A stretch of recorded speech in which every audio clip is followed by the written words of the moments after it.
Hello दोस्तों, Redmi K20 हो या पोको X3, अगर आपका फ़ोन में रिंगर नहीं बज रहा है, साउंड का प्रॉब्लम हो रहा है, तो मेरा ये वीडियो देख लो। अभी बहुत ही ज़्यादा प्रॉब्लम दे रहा है साउंड का प्रॉब्लम। बहुत सारे मॉडल में साउंड आईसी चेंज करने से भी साउंड प्रॉब्लम सॉल्व नहीं हो रहा है। तो इस तरह प्रॉब्लम में आपको क्या करना चाहिए, कहाँ पे काम करना चाहिए, मेरा ये वीडियो देख लो। देखने से मालूम चल जाएगा। और इस फ़ोन का मैंने स्पीकर, पत्ता, हर एक चीज़ को चेक किया है, बिल्कुल ओके है। तो अभी आते हैं इसका मेन बोर्ड में, देखते हैं कहाँ पे फ़ॉल्ट है ना? अभी ज़्यादातर प्रॉब्लम हो रहा है पोको X3 में, X2 में और भी बहुत सारे मॉडल में। ये रिंगर का प्रॉब्लम बहुत ही डेंजर प्रॉब्लम होता है और इसका जो सॉल्यूशन है, आपका डायरेक्ट सीपीयू से है। आपको रिंगर आईसी में काम करके कुछ भी फ़ायदा नहीं होगा, क्योंकि रिंगर आईसी जो होता है ना, बहुत ही स्ट्रॉन्ग होता है। तो ये जो सीपीयू है, इस सीपीयू को अभी निकल के रिवॉल्व करके बैठाने से आपका ये प्रॉब्लम 100% ठीक होगा। तो ये बिलेट घुसाने के लिए थोड़ा सा हम लोग को जायगा चाहिए। तो इस तरह थोड़ा सा मैंने टीना काट दिया है, क्योंकि यहाँ पे हम लोग बिलेट घुसाएंगे, है ना। बिलेट जब तक आईसी का अंदर नहीं घुसेगा तो आईसी बाहर नहीं निकलेगा। और इसमें ब्लैक पेस्ट आईसी होता है, आप सभी को मालूम ही है। अभी का डेट में ज़्यादातर मोबाइल में ना सीपीयू का ही फॉल्ट आ रहा है, तो इसलिए आपको भी थोड़ा सा अपडेट होना पड़ेगा। तो ये सीपीयू में काम करना इतना मुश्किल बात नहीं है। दो एक ट्रिक को फॉलो करने से आप लोग सीखेंगे सीपीयू में काम करने के लिए।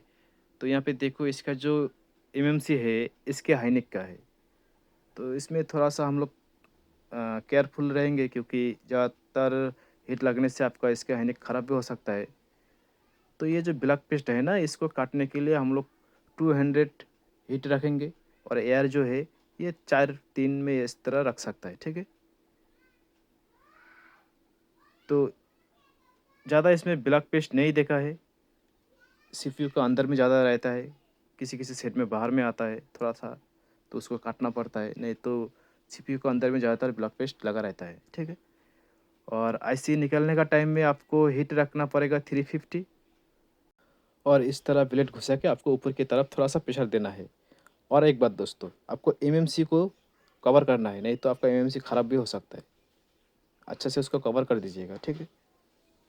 तो इस तरह आसानी से आपका सीपीयू निकल जाता है, कुछ टेंशन नहीं है। और यहाँ पे देखो कितने ज़्यादा ब्लैक पेस्ट लगा है, आईसी में भी लगा है। तो ये आसानी से साफ़ भी हो जाता है, ठीक है ना। तो मेरा ये वीडियो देखो किस तरह साफ़ होते हैं, तो आपको भी मालूम चल जाएगा। यहाँ पे देखो, आपको इस तरह एक आयरन चाहिए और कुछ नहीं।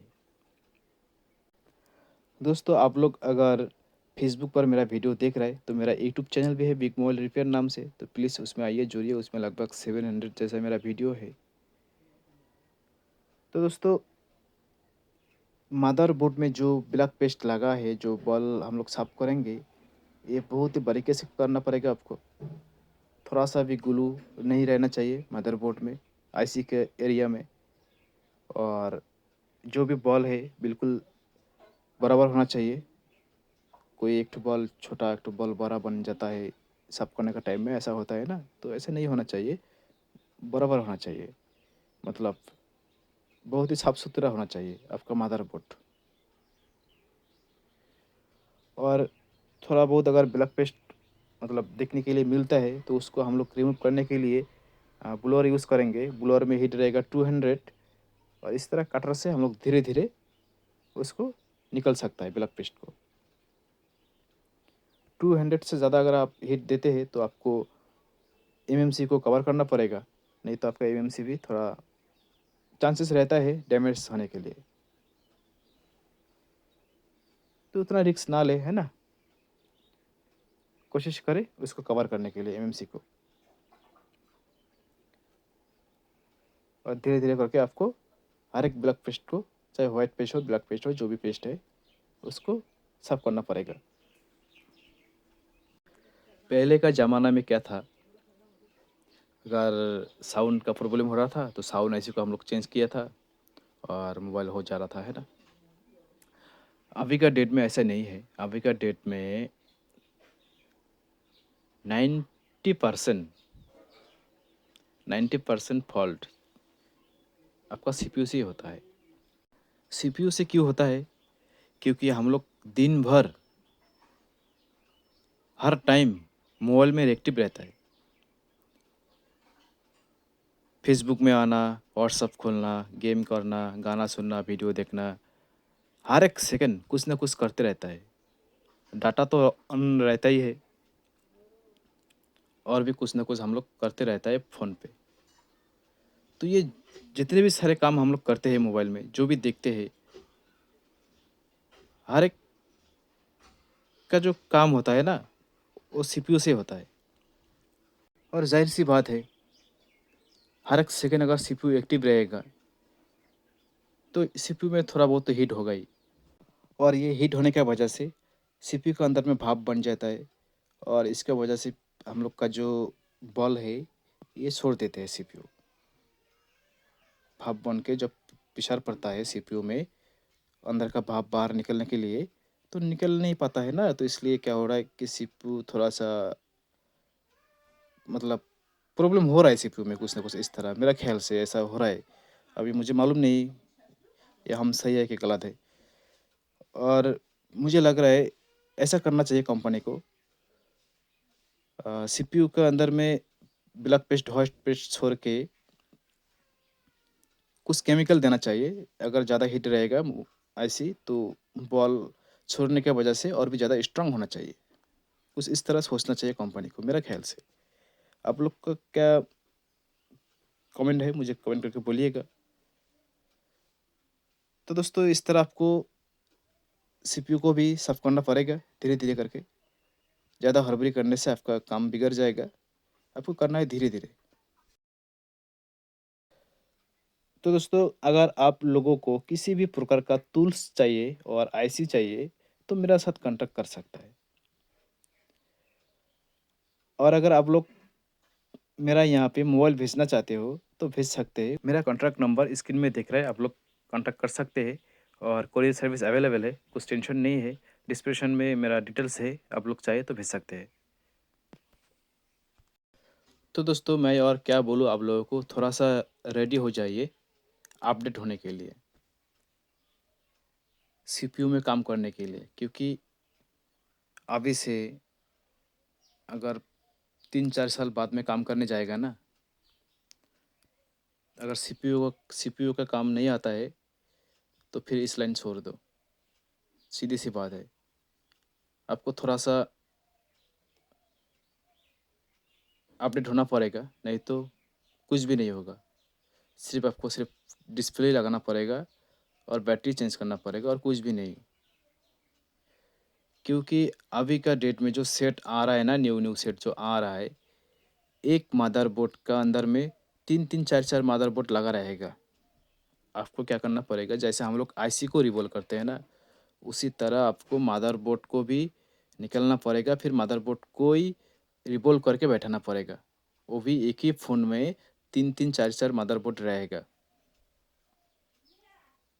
तो इसलिए आप लोगों को मैं बोलता हूँ, आप लोग अपडेट होने का कोशिश कीजिए।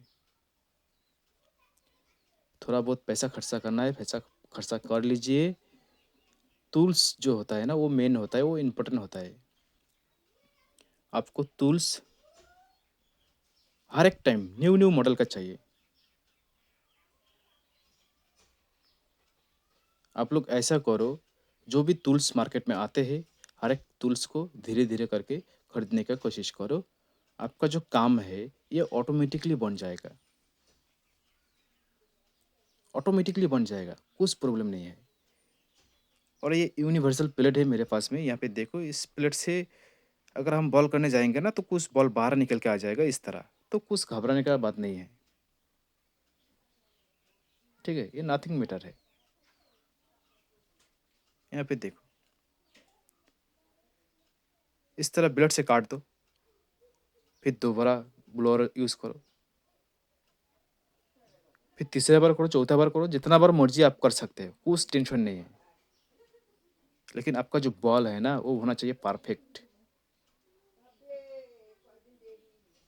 अब जितना बार चाहे ब्लोअर यूज़ करो, जितना बार चाहे यूज़ करो, लेकिन आपका जो बॉल है ना, वो होना चाहिए परफेक्ट। तो यहाँ पे देखो मैंने दोबारा पेस्ट लगाया उसी का ऊपर में, फिर टिश्यू पेपर से इसको थोड़ा-सा साफ़ किया है। अभी ये फाइनल बार हो जाएगा, ठीक है ना? यहाँ पे अभी जो बॉल बनेगा, बिल्कुल बढ़िया बॉल बनेगा और हर एक बॉल लेवल का रहेगा, बराबर रहेगा, ठीक है? तो मेरा कहने का मतलब ये है, आपको अपडेट होना पड़ेगा। तो यहाँ पे देखो किस तरह बॉल बन गया, है ना? हम तो कोशिश करेंगे आप लोगों को थोड़ा-सा अपडेट कराने के लिए, क्योंकि हम खुद अपडेट नहीं है तो आप लोगों को कैसे अपडेट कराएँ, है ना दोस्तों? हम भी कोशिश करते हैं खुद को अपडेट करने के लिए। अगर आप लोग सपोर्ट करेगा तो मेरा ख़्याल से हो जाएगा। तो यहाँ पे हम लोग का बॉल बन गया है। सीपीयू को अभी मदरबोर्ड में इंस्टॉल करना है, तो देखते हैं किस तरह करते हैं, ठीक है? मदरबोर्ड हमेशा साफ़-सुथरा होना चाहिए, ठीक है? दोस्तों मैं और एक बात बोलना भूल गया हूँ आप लोगों को, क्योंकि इसका जो सीपीयू है ना, सीपीयू का ठीक अपोज़िट साइड में, दूसरा साइड में पावर आईसी रहता है। उस पावर आईसी का ऊपर में बहुत ही स्ट्रॉन्ग पेस्ट लगा रहता है, ठीक है ना? अगर आप इस मॉडल का काम कर रहा है, तो उस पावर आईसी का आस-पास में जो भी मतलब पेस्ट तो नहीं है, वो एक्चुअली क्या बोलते हैं उसको, मुझे मालूम नहीं क्या बोलते हैं। जैसे आईसी के ऊपर में रहता है ना, ब्लू टाइप का, क्या बोलते हैं उसको यार? Heat sink, heat sink. उसको हीट सिंक ही बोलता होगा ना? तो वो रहता है ना बहुत ज़्यादा, तो उसको क्या करना पड़ेगा आपको, पहले निकलना पड़ेगा वहाँ से। नहीं तो क्या होता है, जैसे मैंने यहाँ पे देखो इस फ़ोन में सीपीयू को तो लगा दिया, फिर सेट ऑन नहीं हो रहा था। मेरा तो टेंशन हो गया था, है ना? अरे यार मैंने इतना अच्छे से सीपीयू को लगा दिया, फिर सेट ऑन क्यों नहीं हो रहा है? तो फिर जब मैंने पीछे देखा, इसके पावर आईसी के आस-पास में, तो ऐसा हालत था उसमें। अभी यहाँ पे देखो आईसी मेरा बन गया है और यहाँ पे देखो, ठीक है? आईसी को मैंने लगा दिया, लेकिन इसके अपोज़िट साइड में यहाँ पे कुछ ज़्यादा ही मतलब हीट सिंक था, ठीक है ना? तो मैंने क्या किया, इस पावर आईसी को निकाला, निकाल के रिवोल्व किया, फिर तब जाके मेरा सेट चालू हुआ, नहीं तो चालू नहीं हो रहा था ना, ज़्यादा हीट होने का वजह से। और ऊपर से वो जो हीट सिंक था उसका भी प्रेशर लगा था, इसका मेरा ख़्याल से प्रेशर का वजह से बल्ब शायद शॉर्ट हो गया था पावर आईसी का। तो अभी ये मैंने ठीक कर दिया है, कुछ प्रॉब्लम नहीं है। तो अभी फटाफट देखते हैं साउंड, है ना? साउंड क्या आ रहा है कि नहीं आ रहा है? तो दोस्तों सेट ऑन हो गया, अब देखते हैं साउंड। पहले साउंड नहीं आ रहा था, आपने देखा होगा। तो आप भी कोशिश करें, अगर इस मॉडल में काम करने के लिए जा रहा है तो पहले पावर एसी का आसपास में जो भी हीट सिंक है, पेस्ट है, उसको साफ कर दीजिए, ठीक है ना? नहीं तो आप भी प्रॉब्लम में फँस सकता है। प्रॉब्लम कुछ नहीं है, फिर आपको पावर एसी को रिवोल्व करना पड़ेगा दोबारा, और कुछ नहीं। तो यहाँ पे देखो साउंड, पहले साउंड नहीं आ रहा था, आपने देखा होगा। कहाँ गया भाई साउंड? ये रहा। वाओ! यहाँ पे देखो, हो गया ना सक्सेस। इसी तरह आपको पोको X3, ये पोको X3 का ये प्रॉब्लम अभी बहुत ही ज़्यादा आ रहा है। तो आप कोशिश कीजिए पोको X3 को भी बनाने के लिए, ठीक है? फुल वीडियो देखने के लिए थैंक यू सो मच।